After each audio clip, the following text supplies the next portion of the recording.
Hi, everyone. My name is Michael Downing, and I teach English and professional writing at Kutztown University of Pennsylvania. Specifically, I teach technical writing and journalism mostly, and I advise the student newspaper. So, part of my background is I've been teaching writing for 35 years, and I've also worked professionally as a technical writer and journalist for such publications as Lightwave Magazine, Integrated Communication Design, Mass Storage News, Business Solutions. You end up contributing to a lot of different publications. Typically, when they hire you to write, it usually just doesn't go into one book, as they call it. They want to repurpose that work. So today, I am going to talk about my writing project, my recent writing project. So it's the students, it's up to them to be talking about all of their writing projects or several of them from the semester. For me, it's my journalism handbook, which was published in the spring. I've been working on this for a long time. I actually started it at Butler County Community College way back when I started teaching at the college level. And I was creating policy and notes and assistance for student writers, and it's turned into this, which I'm pretty happy about. It's an intro to journalism handbook, and it's an open educational resource for journalism students. And OER, open educational resource, means that any student, any teacher can adopt this into their classes, no charge. And that's pretty cool. And people can also, like it's been adopted twice that I know of, once at a community college, I think in New Mexico, and another at a high school. So that's fantastic. And I'll show you exercises and things at the end of the book. But what I'm trying to get to is that if there's a professor in New Mexico that looks at this and says, "Oh, I want to add a chapter to it," they have the ability to do that. It is an open resource. So this is a starting point. What is it? 86 pages of material. Okay, so let's dive in a little bit. I'm going to scroll down. I'm going to hit some information at the beginning, and then the end. You see, there's a little piece here about me, about the author. There's the table of contents that goes through the introduction, key concepts in journalism, format and style. This book is specifically written for writing instruction because that's what I do, right? And that's what I know about.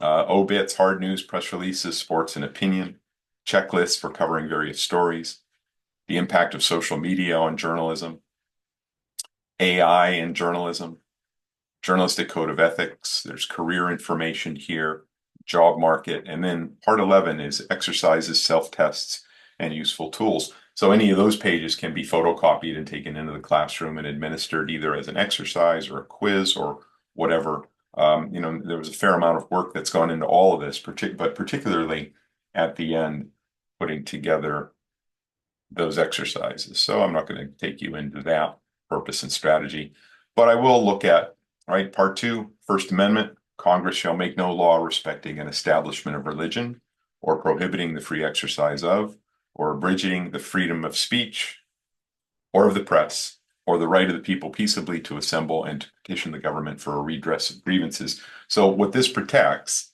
is three things. So free speech, freedom of religion. I should start with that. Freedom of religion, freedom of speech, and the right of people to get together and say, we don't like this, you know. So that's pretty important, and it's the perfect starting point, right? And certainly government should not be allowed to interfere in journalism. Five W's in the H, then I'll cover this, and I think I'm going to jump to the end. So who, what, when, where, why, and how. So as you come into a journalism class, you should be thinking about that. If your assignment is to write a story, it's the basic, right? The basic information that you're trying to establish. It's also useful if you're making a flyer for an on-campus activity. Who, what, when, where, why, and how. I've seen these posters before, and sometimes they're missing one of these. So they'll tell you everything but the time or the location. Oops. So it's useful to get that knowledge in terms of informational style writing into your head. So then it's an inverted pyramid, which I'm not going to get into because the clock is ticking.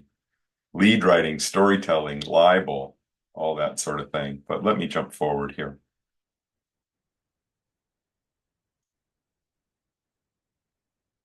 There's a lot of stuff, right? There's lead writing exercises, headline, subhead lead writing exercises that can be used. And here we go. So then it gets into words commonly confused, affect and effect, allusion and illusion.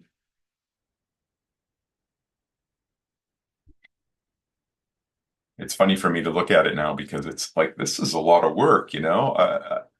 At times in the process, I thought, well, you know, these are just notes, but they really they have evolved. Vocabulary words high school seniors should know. So there's information there that can be taken into the classroom. Or spelling words, and I plan to get to this. I usually get to it later in my classes once we've got the writing out of the way. There's a spelling quiz here, answers to the spelling quiz, editing exercises. So all of that. Okay, so I'm going to stop my share. There's just too much in the book to cover in 5 minutes, but that's it. So I'm excited that that book is done and it's out and it's available. And the idea that it could not only, help professors and students to learn, but, sometimes students don't complete courses, high school or college, because they don't have the course materials. So I'm hoping that that goes a long way to serving that need. That's it. Thanks for watching.